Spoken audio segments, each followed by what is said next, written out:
So earlier, I was outside with Jen and I said, "It's really hot out here." And she says, "You can say that again." It did mean that she wanted me to actually say that again.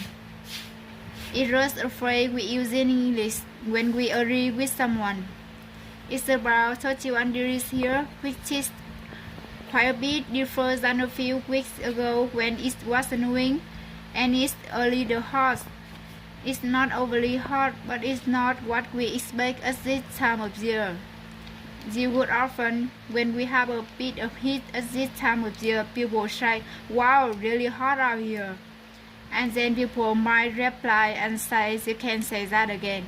This isn't limited to the weather, so if you ever agree with someone and they say something that you agree with, you can say that again.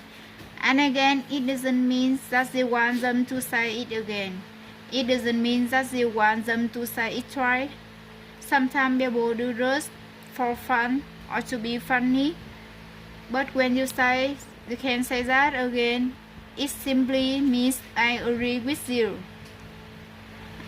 And then there's this other real English phrase I couldn't agree more, which look like it's in negative, but it's not in the negative. It actually means that you agree with someone. So again, if I say to them, "Wow, it's really hot out here," she could say, "I couldn't agree more," which means she actually agrees with me 100%. So again, if you say to someone, "You can say that again," it means that you agree with them. And if you say to someone, "I couldn't agree more," it means that you agree with them as well. Anyway, Bob the Kennedy here on a hot sunny day here in Ontario, Canada.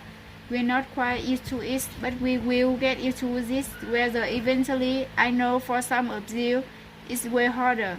So I don't want to complain too much about his Anyway, I hope you enjoy this little English lesson.